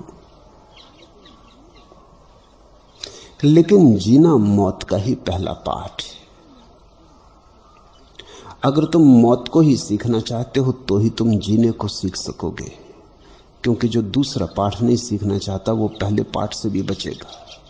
एक छोटा बच्चा अपने छोटे भाई को समझा रहा था कि देख तेरे स्कूल जाने का वक्त आया, एक बात से बचना, उसी में हम फंसे, तू मत फंसना। जब स्कूल में सिखाने लगे CAT कैट, बस वहीं रुक जाना, उसको मत सीखना। CAT कैट बिल्ली, उसको मत सीखना। छोटे भाई ने पूछा क्यों? उसने कहा अगर वो सीखा तो बस उसके बाद फिर शब्द बड़े और लंबे होते जाते, फिर सीखते ही रहो सीखते ही रहो। अब मेरी हालत देखो ना, वहीं रुक जाना। तू पहला पाठ मत सीखना अगर दूसरे से बचना हो, पहली क्लास में ही रुक जाना अगर दूसरे में न जाना हो। बिल्ली पे रुक जाना, CAT कैट बिल्ली, वहां से आगे मत बढ़ना, वही मत सीखना। बस यही कला है, हम चूक गए, हमें किसी ने बताया नहीं, वो हम CAT कैट सीख गए एक बार, बस फिर शब्द लंबे होने लगे। अब तो बढ़ते ही चले जाते, अब तो कोई पारावार नहीं मालूम होता। यही हो रहा है। तुम अगर मौत से बचना चाहते हो, तुम जिंदगी को सीखने से बच जाते हो। जिंदगी मौत का पहला पाठ है। जियो, दिल भर के जियो, जितनी त्वरा तीव्रता से जी सको जियो, ये पहला पाठ है। और दूसरा पाठ और भी प्यारा है। जीने में इतना रस है, सोचो तो जरा मरने में कितना ना होगा, होने में इतना रस है, न होने में कितना ना होगा। क्योंकि होने की तो सीमा है, न होने की कोई सीमा नहीं। होना तो छोटा है, न होना विराट है। इसलिए तो बुद्ध उस परम कला को निर्वाण कहते। निर्वाण यानी मरने की कला, निर्वाण यानी दिए का बुझ जाना, न हो जाना। इसलिए बुद्ध ने मोक्ष शब्द का भी उपयोग नहीं किया, क्योंकि मोक्ष से ऐसा लगता है तुम जिए ही जाओगे, शरीर छूट जाएगा मगर तुम रहोगे। बुद्ध ने कहा कुछ भी न रहेगा, तभी विराट होगा। जैसे बूंद सागर में गिरती है और शून्य हो जाती, पर इधर शून्य हुई उधर सागर हुई।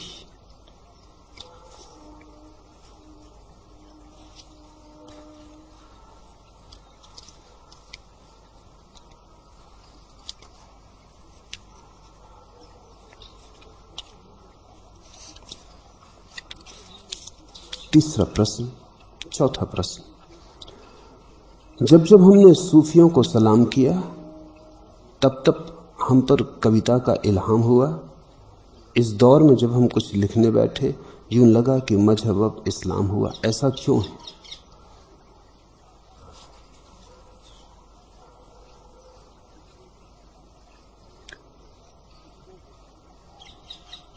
सूफियों के पास जाओगे तो सूफियाना होने लगोगे,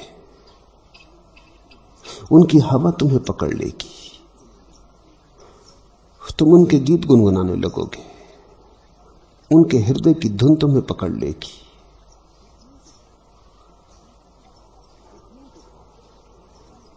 सूफियों के पास रहोगे तो तुम सूफी होने लगोगे। जिनके पास रहोगे वैसे होने लगोगे। इसलिए तो सत्संग का इतना मूल्य है। सत्संग का अर्थ है जो तुम होना चाहो उस तरह के लोगों के पास रहना। बीमारियां ही नहीं संक्रामक होती, स्वास्थ्य भी संक्रामक है। अगर स्वस्थ रहना चाहो स्वस्थ लोगों का सत्संग खोजना। अगर सुंदर होना चाहो सुंदर लोगों का सत्संग खोजना। अगर सत्य होना चाहो सच्चे लोगों का सत्संग खोजना। अगर फूलों जैसा आनंद चाहिए हो तो फूलों के पास बैठना, बगीचों से निकलना। बगीचों से निकलने वाले आदमी के वस्त्रों को भी फूलों की गंध पकड़ लेती। सूफियों के पास अगर तुम अनजाने भी निकल जाओ तो भी बच के ना जा सकोगे। आकस्मिक रूप से गुजर जाओ तो भी बच के ना जा सकोगे। कुछ न कुछ उनका रंग पकड़ ही जाएगा। अब जहां रंग गुलाल खेला जा रहा हो वहां से तुम ऐसे भी निकल गए तो भी कुछ न कुछ रंग गुलाल तुम्हारे ऊपर पड़ जाएगा, कुछ तुम रंग जाओगे। और सूफी का तो अर्थ ही यही है। वो खुद तो अब बचा नहीं और उसके चारों तरफ की हवा तुम्हें भी मिटने के लिए बुलाती। और जीवन में जो भी महत्वपूर्ण है वो सब मिटने से पैदा होता है। कविता तब पैदा होती जब तुम नहीं होते। जो कविता तुम्हारे रहने से पैदा होती वो तो सब तुकबंदी, उसका कोई मूल्य नहीं है। असली काव्य तो सूफियों के पास ही पैदा हुआ है। बाकी कविताएं तो ठीक हैं, इसलिए हमने पुराने भारत में अलग अलग शब्द चुने थे। हमने कवियों की दो कोटियां चुन रखी थी, एक को हम ऋषि कहते थे और एक को कवि कहते थे। ऋषि वो था जो न होके गाया, कवि वो था जो होके गाता रहा। कवि की सीमा है, ऋषि की कोई सीमा नहीं। सूफी यानी ऋषि जो मिट गया, अब जो बचा नहीं। मस्ती ही बची है, आनंद बचा है, हर्षोन्माद बचा है, नृत्य बचा है। तुम जाओगे सूफी के पास तो उसका नाच तुम्हें घेर लेगा, उसका नाच तुम्हें भी नचाने लगेगा। इसलिए हो सकता है, अक्सर हुआ है, तुम्हारे पास कुछ भी ना था और कभी तुम किसी आदमी के पास गए जहां कुछ आविर्भूत हुआ था, कोई अवतरण हुआ था। अचानक तुम्हारे भीतर कोई सोई क्षमता जाग गई थी, पड़ी सोई पड़ी थी, उसकी मौजूदगी में जाग गई। कहते हैं कोई अच्छा संगीतज्ञ वीणा बजाए और एक खाली वीणा भी कमरे में रख दी जाए तो खाली वीणा भी धीरे धीरे अपने तारों को हिलाने लगती, उससे भी स्वर गूंज उठने लगती बिना छुए। सारा कमरा जब भर जाता है झंकार से तो वीणा कैसे चुप रह सकती? जरूर होता होगा, ऐसा होना ही चाहिए। झंकार वीणा को भी झंकृत कर देगी जिसको कोई नहीं छू रहा है। सूफियों के पास होना, उनके पास होना जिन्होंने जाना है, जिया है, जो मस्त हुए, डूबे, मिटे, किसी और ही दुनिया में प्रवेश है। तुम भी उनके पास थोड़े पिघलोगे, तुम्हारी जड़ता थोड़ी कम होगी, तुम भी निर्भर होगे, तुम भी उनके साथ में शायद उड़ने की हिम्मत जुटा लो। इतना ही अर्थ है। तो तुम्हारे भीतर जो क्षमता दबी पड़ी होगी वो प्रकट होने लगेगी। अगर तुम मूर्तिकार होने को पैदा हुए थे तो सत्संग तुम्हें मूर्तिकार बना देगा। सत्संग सृजनात्मक है, ये मैं तुमसे कहना चाहता हूं, इसे तुम्हारे हृदय में बिठाना चाहता हूं। जो सत्संग सृजनात्मक नहीं है वो मुर्दा है। अगर किसी संत के पास जाके तुम भी मुर्दा हो जाओ तो उसको मैं सत्संग नहीं कहता। वो तो मरे, तुम भी मरे। आप डूबनते ले डूबे जजमान, वो तो डूबे ही, तुमको भी डुबा लिया। नहीं, जिस सत्संग में जाके तुम सृजनात्मक हो जाओ, तुम्हारे भीतर जो स्वर सोए पड़े थे मुखर हो उठे। अगर तुम कवि हो सकते थे तो गीत प्रकट होने लगे। अगर तुम नृत्य छिपा पड़ा था तुम में तो नाच उठाए। अगर तुम मूर्तिकार हो सकते थे मूर्तिकार हो जाओ। अगर तुम्हारे भीतर कोई वीणा सोई थी तो बजने लगे। वास्तविक सत्संग तुम्हारी ऊर्जा को सृजनात्मक गति देगा, दिशा देगा, आयाम देगा। तुम वहां से मिट के लौटोगे मगर कुछ बड़े होके लौटोगे। तुम वहां मिटोगे भी और तुम्हारा नया जन्म भी होगा। सूफियों ने बड़े प्यारे गीत गाए और जिनके भीतर भी गीत की संभावना थी उनके गीत भी जगाए। सूफी नाचे और जिनमें भी थोड़ा बहुत नाच कहीं पड़ा था दबा, उसको भी उभार लिया है। सूफी बड़ी सृजनात्मक प्रक्रिया है। इस देश में बहुत से असृजनात्मक ढंग प्रचलित है। जैन मुनि बिल्कुल असृजनात्मक है। उनका गुण गौरव उनके असृजनात्मक होने में। अगर तुम पूछो कि ये जैन मुनि इतना प्रख्यात क्यों है तो लोग बताएंगे क्योंकि इसके साल में ये 6 महीने उपवास करता है। बड़ी नकारात्मक प्रशंसा हुई। 6 महीने भोजन नहीं करता। कुछ ना करने की प्रशंसा हुई। 6 महीने नाचता है ऐसा नहीं, 6 महीने भोजन नहीं करता। किसी की प्रशंसा है कि वो धूप में खड़े रहते। बड़ी जड़तापूर्ण प्रशंसा हुई। ये धूप में खड़ा रहना कोई गुणवत्ता नहीं है, इससे कुछ उपलब्धि नहीं है, इससे कोई सिकुड़ सकता है, फैल नहीं सकता, इससे कोई मर सकता है, जीवन की उमंग नहीं आ सकती। कोई नहीं कहता कि ये गीत लिखते हैं, कोई नहीं कहता ये मूर्ति बनाते हैं, कोई नहीं कहता ये नाचते हैं। जीवन को विधायक दिशा चाहिए। नकारात्मकता के कारण धर्म भी बुरी तरह नष्ट हुआ। तो तुम अक्सर पाओगे जो कुछ नहीं कर सकते वो साधु हो जाते, क्योंकि साधु होने में कुछ न करने की ही महिमा है। कुछ नहीं कर सकते, दुकान भी ना चली, बाजार में भी ना बैठ सके, दफ्तर में काम भी ना कर सके, काहिल और सुस्त थे, नौकरी चाकरी भी ना बनी, बुहारी भी ना चला सके, जैन मुनि हो गए। अब ना करने में ही प्रतिष्ठा है। अब कोई नहीं पूछता तुम्हारी प्रतिभा क्या है, तुम्हारे जीवन की ऊर्जा का कौन सा आविष्कार हो रहा है, कोई नहीं पूछता। अब तो बस यही बात काफी है कि उन्होंने संसार छोड़ दिया, कि वो खाली होकर बैठ गए मंदिर में, कि उपवास करते, कि 5 घंटे सोते। ये भी कोई बात हुई? 5 घंटे सो कि 6 घंटे सो कि 7 घंटे कि 4 घंटे, इससे क्या हासिल? भोजन 1 बार करो कि 2 बार कि 5 बार, इससे क्या हासिल? इससे क्या मिलता जगत को? तुम जगत को जैसा तुमने पाया था उससे सुंदर न छोड़ पाओगे। और ये भी क्या सन्यास, ये भी क्या साधुता जो जगत को वैसा का वैसा छोड़ जाए, बल्कि थोड़ा और कुरूप कर जाए। इसे थोड़ा सजा के जाना। तुम्हारे पीछे थोड़े गीत गुनगुनाते रहें लोग, ऐसे जाना। तुम्हारे पीछे थोड़ी मुस्कुराहटों के फूल खिलते रहें, ऐसे जाना। धर्म सृजनात्मक हो, क्रिएटिव हो।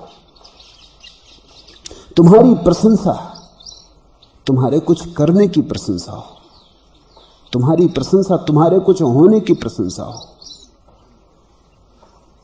तुम्हारा जीवन एक दान बने, तुम बांटो। जीवन में बहुत अंधेरा है, तुम थोड़े दिए जलाओ। लोग बहुत उदास हैं, तुम थोड़े गीत उठाओ। लोग थके मांदे हैं, लोग सुस्त हो गए हैं, गिरे पड़ते हैं, तुम फिर से उनके पैरों को गति दो और नृत्य दो। लोगों की आंखों पे धूल जम गई, झाड़ो उनकी आंखों को, फिर वैसी आंखें दो को फिर फूलों को देख सकें, फिर चांद तारों को देख सकें, फिर जीवन रक्स में आए।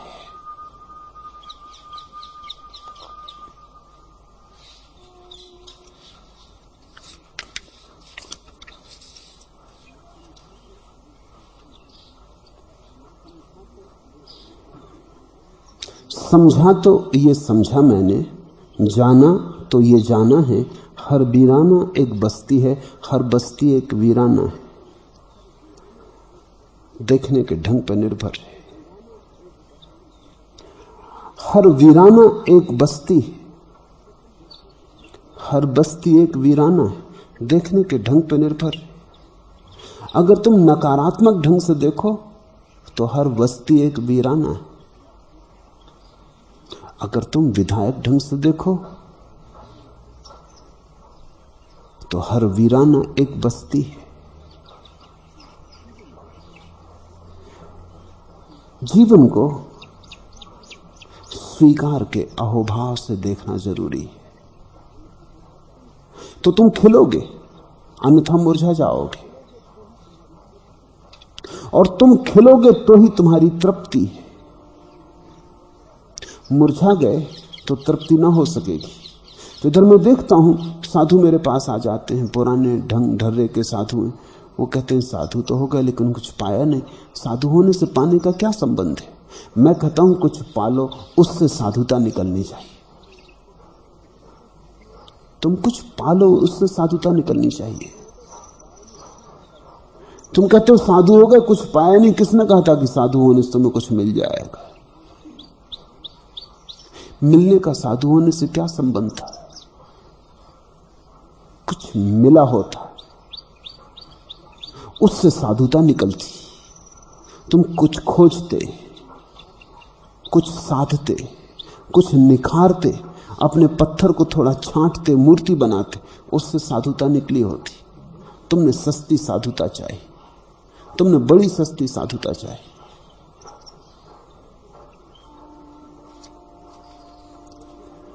पूछा है, जब जब हमने सूफियों को सलाम किया तब तब हम पर कविता का इल्हाम हुआ। इस दौर में जब हम कुछ लिखने बैठे यूं लगा कि मजहब अब इस्लाम हुआ। संभव है, क्योंकि सूफी की भाषा इस्लाम की भाषा है। सूफी का ढंग इस्लाम का ढंग है। सूफी इस्लाम का सार है। तो अगर तुम सूफियों के पास रहे तो तुम्हारी कविता में भी तुम्हें इस्लाम की सुवास आएगी, स्वाभाविक, बच नहीं सकते। तुम अगर ज्यादा देर मेरे पास रह गए तो मेरी भाषा तुम में रम जाएगी, मेरे बोलने का ढंग तुम में रम जाएगा, मेरी भाव भंगिमाएं, मेरी मुद्राएं तुम में रम जाएंगी। अनजाने तुम उस तरह से बोलने लगोगे, अनजाने उन शब्दों का उपयोग करने लगोगे। तुम्हें पता भी ना चलेगा कब तुम्हारा हाथ मेरे हाथ की तरह भाव मुद्रा बनाने लगा। ये चुपचाप हो जाता है। सूफियों का अपना ढंग है, बड़ा अनूठा ढंग है। अगर परमात्मा की बात करते हैं तो शराब की बात करते, दुनिया में कोई नहीं करता। अगर तुम सूफियों के पास रहे तो फिर बिना शराब की बात किए काम ही ना चलेगा, क्योंकि मस्ती की बात करनी है। अब इस जगत में शराब से ज्यादा और बेहतर कोई प्रतीक नहीं मिलता। आनंद की बात करनी है, दीवानगी की बात करनी है तो शराबी से ज्यादा दीवाना यहां कोई दिखाई नहीं पड़ता। हालांकि वो शराब बड़ी और है। वो शराब कुछ ऐसी है कि उसे पीने वाला होश में आ जाता है, मगर है शराब। पीने वाला कुछ और ही दुनिया में जीने लगता है, यहां का नहीं रह जाता, पैर उसके जमीन पर नहीं पड़ते। हर चंद हो मुसादे हक की गुफ्तगू, बनती नहीं है वाद ओ सागर कहे बगैर। किसी सूफी ने कहा है कि जब भी सत्य की बात करता हूं तो बिना शराब के कहते बनती ही नहीं, करो भी क्या। हर चंद हो मुसादे हक की गुफ्तगू, जब भी परिपूर्ण सत्य की बात करो, चर्चा चलाओ, बनती नहीं है वाद ओ सागर कहे बगैर। फिर प्याली, मधुपात्र और मधुशाला और मधुबाला सभी को ले आना पड़ता है। बनती नहीं है वादो सागर कहे बगैर। वो सूफियों का ढंग है, इसलिए सूफियों के साथ अगर रहोगे तो उनका ढंग ही पकड़ेगा। सूफियों को समझना मुश्किल हुआ। उमर खयाम का अनुवाद किया फिट्जराल ने, गलत समझा वो। उसने समझा शराब यानी शराब, उसने समझा साकी यानी साकी, उसने शब्दों के शाब्दिक अर्थ ले लिए। उमर खयाम एक सूफी फकीर था। उमर खयाम एक सिद्ध पुरुष था। जब वो साकी की बात कर रहा है तो वो परमात्मा की बात कर रहा है। जब वो शराब की बात कर रहा है तो वो ध्यान की बात कर रहा है। जब वो मधुशाला की बात कर रहा है तो वो मंदिर की बात कर रहा है। लेकिन फिट्जराल्ड को तो कुछ पता न था। ईसाइयों के पास वैसी कोई भाषा नहीं थी, तो उसने तो शराब को शराब समझा, मधुशाला को मधुशाला समझा। तो आज दुनिया में कई शराब की दुकानें हैं जिनका नाम उमर खयाम। शराब की दुकान और उमर खयाम का नाम, और धीरे धीरे ऐसा लगा कि उमर खयाम बस पियक्कड़ होगा। था पियक्कड़, मगर परमात्मा का पियक्कड़ था। इसका कुछ लेना देना नहीं उस शराब से जिसको तुमने जाना। इसने कुछ और ही शराब पी थी जो एक दफे पी ली तो बस पी ली, फिर नशा उतरते ही नहीं। चढ़ी तो चढ़ी, फिर उतरती नहीं। गिरे तो गिरे, फिर उठते नहीं।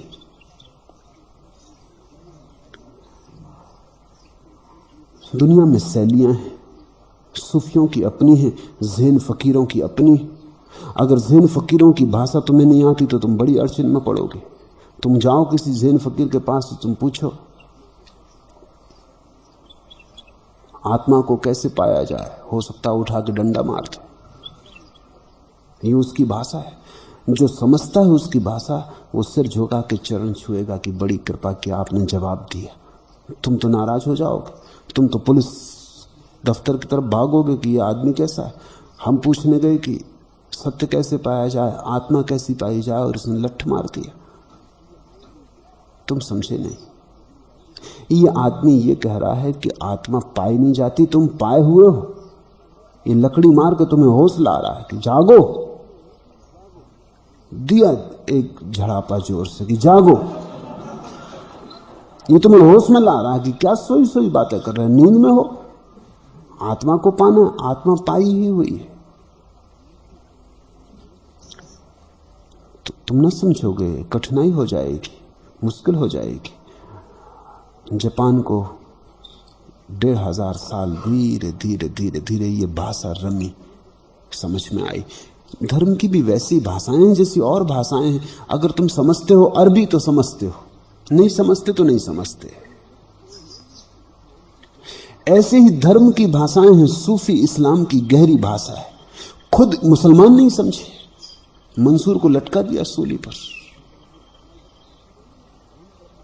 क्योंकि उसने कह दिया अनल हक अहम ब्रह्मास्मि, मैं ब्रह्म हूं। मुसलमानों ने लटका दिया।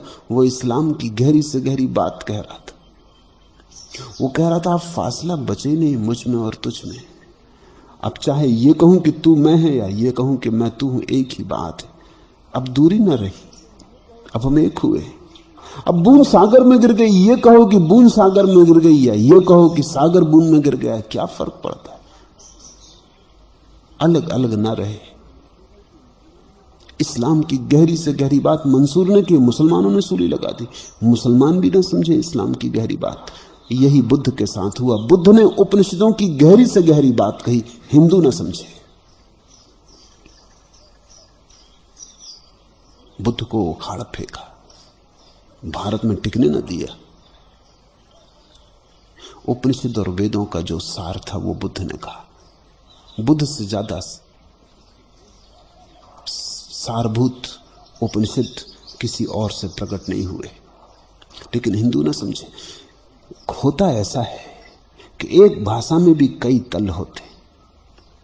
हिंदी है तो गंवार भी हिंदी बोलता है, गंवार गांव की, उसकी भी एक भाषा है। फिर शहर का आदमी भी हिंदी बोलता है, उसकी भी एक भाषा है।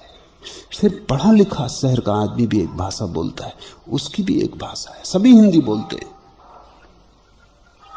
फिर यूनिवर्सिटी है, विश्वविद्यालय है, वहां के अध्यापक भी बोलते हैं, वो भी हिंदी बोलते हैं, पर उनकी और ही एक भाषा है। भाषा में भी अभिजात्य होता है।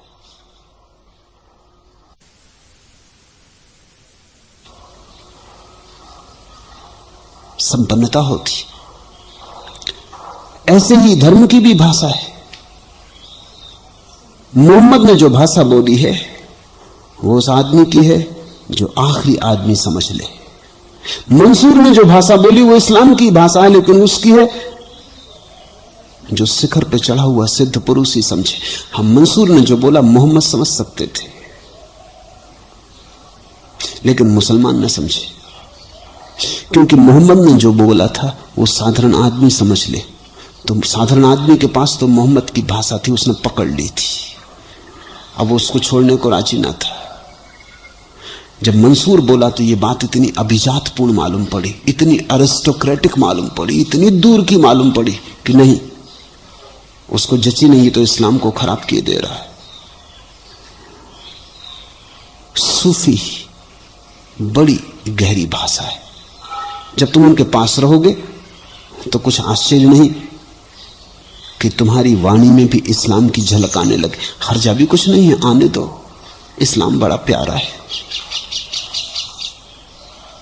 जिसको धर्म से प्रेम है उसे इस्लाम में भी, हिंदू में भी, बौद्ध में भी, जैन में भी, ईसाई में भी, यहूदी में भी, जरथुस्त्री में भी, सब में उसी एक के दर्शन होंगे। रूप अनेक है लेकिन जिसके हैं वो एक है। भाषा अनेक है पर जो प्रकट हो रहा है वो मनुष्य का हृदय एक है। गीत बहुत है लेकिन जिसकी गुनगुन है वो एक है। कोई हर्जा नहीं, हो जाने दो इस्लाम को हावी। बोलो सूफी की भाषा, गाओ सूफी का गीत। अगर वही तुम्हें प्यारा लगता है वही करो। मेरे देखे जन्म से धर्म का निर्णय नहीं होता, नहीं होना चाहिए। तुम्हारा जहां मेल खा जाए, कुरान जम जाए तो कुरान ही तुम्हारा वेद है, वेद जम जाए तो वेद ही तुम्हारा कुरान है। जन्म से तुम हिंदू घर में पैदा हुए इससे परेशान मत होना। जन्म से क्या लेना देना है धर्म का। धर्म तो तुम्हें खोजना होगा जहां तुम्हारी संगति बैठ जाए, जहां तुम्हारा स्वर ताल मेल खा जाए, जहां साज तुम्हें जगा दे और तुम नाचने लगो, गाने लगो। बस जो भाषा तुम्हारी समझ में आ जाए उसी भाषा में परमात्मा से बोलना, दूसरी भाषा को छोड़ देना, फिक्र मत करना। सब भाषाएं उसकी हैं क्योंकि उसकी कोई भी भाषा नहीं, मौन उसकी भाषा है। सब मार्ग धीरे धीरे वहां ले आते हैं जहां मार्ग तो छूट जाते, अकेले तुम रह जाते हो। तुम वैसे तुम नहीं जैसे तुम कल तक थे, तुम भी पीछे छूट जाता है, बस तुम्हारी शुद्धता रह जाती। उस शुद्धता को कहो मोक्ष, कहो निर्वाण, कहो आत्मा, कहो परमात्मा, जो तुम्हारी मौज हो। आज इतना ही।